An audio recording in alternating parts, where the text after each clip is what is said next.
Hey, what's up? Happy Thursday, family.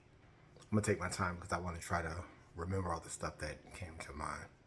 Looks like a hair hanging. It is a gray somewhere over there. Anyway, all right. So, have you ever had to or know of a friend who was having a party or a gathering or something where people had to come together and they wanted all of their friends to celebrate, to be there to help them celebrate. But they knew that there were maybe two people that didn't really necessarily get along. And then, you have those friends who know how to be civil, although they may not like somebody else. But then you also have the other person who, or you also have those other people who most people kind of, they try to make it about them or whatever the energy is. Most of your other friends don't, whether they dislike the person, they don't care as much for them. So you make the choice and you invite one and not the other simply because it's your function and you are looking out for the energy, the well-being of everyone involved. And it'll probably be better to invite the one instead of inviting the other, just because of the history, the things you've seen about the person, little things that you may be fine with or okay with, or they may not bother you as much, but you've noticed how they are with other people and how other people respond to them. And so you just make the choice to leave one out. That's how you should be with your life. Treat your life as a party. Don't be in such a rush. Don't be so desperate to have people in your life, and also don't be so pushy and desperate and needy to have people in your life. Don't be in a rush to get in people's lives, and don't be in such a panic state to be in someone's life. One thing I will say about me and my peace, because my peace is so valuable. I'm clear about that. Y'all hear me talk about peace a lot. My peace is very, very valuable. And there are things and situations where I would just, I want to invite folk. I don't do a whole lot, but I want to invite folk, or sometimes, knowing my energy, I'll just decline the invitation. And it's one of those things, being on this side, I know myself enough to know my energy and how I react. So I don't answer. I don't RSVP to everything that I'm invited to. And I don't just mean physical parties, I just mean conversations, all of that stuff. I am aware of my peace. I know I've paid enough attention and I listen to my spirit to know what works for me and what may not work for me. And some things, again, my peace is so valuable. There's some things that, because of my wisdom and knowing myself, that I'll go ahead and I may attend something, show my face. If the energy is right, I'll stay. If the energy is wrong, I'll leave. I'm clear about that. But there's some things that rub me in a way that I realize it's not worth even finding out whether I like it or not. I know that I don't want to expose myself to that type of energy because I've seen patterns, or I've paid attention to patterns, and I know what would disrupt the flow of my peace. It's not personal, but it's personal that I am selective about the energy I entertain, when I entertain it, how I entertain it, how long I entertain it, if I entertain it at all. I also just want to say, there's some people, like I've shared this many times. There are some things that people do, maybe disrespectful, maybe betray your trust, maybe whatever.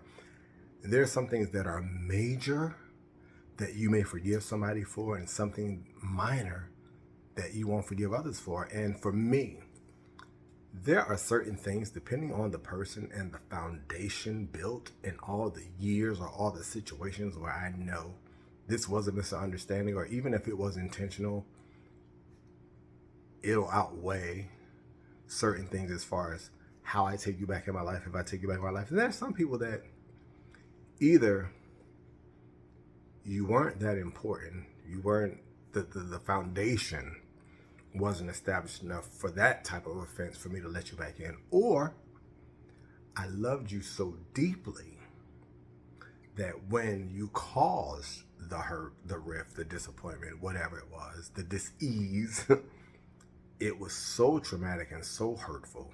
And although I may have healed from it or may be getting better from it, I don't ever want to expose myself to that type of hurt and disappointment again. So sometimes when people try to re-enter my life, although they may have changed this and the other, the fact that I know, and this is just personal, everybody's different, that there's a chance that you will do something that will upset my peace, more than just hurt me, upset my peace. So I keep them at bay. I'm not, and like even with this being back on Facebook, I'm not receiving everybody's friend requests, just because I'm in a different place now. It's just what it is. You can, however you want to dissect that. I'm in a different place. I'm in a peaceful place, and I love where I am, and I love where I'm going to. Mistakes and all, trials and errors and all. And I don't want to say mistakes. I'll just say learning lessons and all. But yeah, take the cues. No is no. You shouldn't have to explain your no. You can if you want to, but I know I'm doing too much. But I just say, don't force yourself into people's lives, and don't force people into your life. Don't try to make a space for someone or something that isn't supposed to be there. And although we learn lessons from every situation, some lessons just aren't worth the price, the cost of it.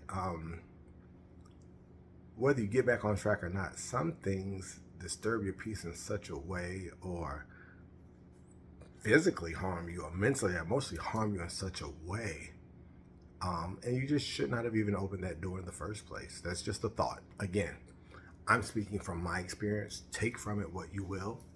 But I was just having that thought of, sometimes, and like being back on social media, people ask questions or whatever, people in my inbox, and I'm first of all, I'm big on peace. I don't do interviews unless I'm applying for a job. And people ask you all kinds of questions. And one thing I know for a fact, when I stop answering the questions, you're still pushing, you're trying to make me, that's disrespect. But also something I had to tell someone the other day who was doing this whole, well, I share this, I share that. Yeah, you hit me up first. You should share, because I was over here minding my business. But what I said, and again, that whole thinking and understanding and respecting people, sharing too much, and we do it. We get comfortable with, oh yeah, we got that in common. Some people are scammers, and all this stuff you're saying, they're capturing your information. And so I was having a conversation with someone that I don't even know, but they said a few things, and then I said, oh, okay. They mentioned where I live or whatever, and there was like, whatever it was like, unless if you don't mind sharing. I said, I mind. It's one of those things, like, legit, something went off in me that said, this is too much information to be giving someone you don't know. And so my thought was, if you're not a scammer, if you're just a genuine person trying to get to know somebody, you would respect the boundary right then and there. You trying to push past or trying to make me renegotiate or reevaluate my stance is a flag that I'm not willing to overlook. And so when people ask, for me, this is just me, I have to be clear about that. When I say no, that's what it is. And then some people want to do the why and this and the other. My no is enough. My no is efficient and sufficient enough. Please stop thinking. Now, if you are my child or my siblings or whatever, even they know better. But again, well, not know better, but there's a respect. But respect people's no's, just like you want people to respect your no and respect your boundary. And people don't owe you an explanation, really. And I've had some people that even recently that I loved. I thought we were real close, and we may have been real close, and something changed in them. And yeah, I kind of want to know because I think I'm a good person, but I'm also aware that there may have been something I said or did or didn't say or didn't do that may have rubbed them the wrong way or disrespected them or harmed them, whatever. And as much as I would like to know why, for the sake of I want to be better if I actually did something, or, oh, that wasn't myself, I have to realize and I have to respect when people decide to dismiss me from their lives with no explanation. If they come back around, if I'm still in a place to receive them and this and the other, then that's fine. If not, oh well, no one's lost anything in my opinion. Again, so life happens. I don't know where this story is going, but respect people's boundaries, respect people's no's just as you would like to, and stop trying to force yourself into people's lives. Stop trying to force people into your life. All right? Happy Thursday. That may not have been a happy message, but for somebody who was dealing with that same thing, they're trying to figure out and trying to negotiate and navigate, I hope this helps you. Anyway, happy Thursday on purpose. Love you much. Stop. It won't stop.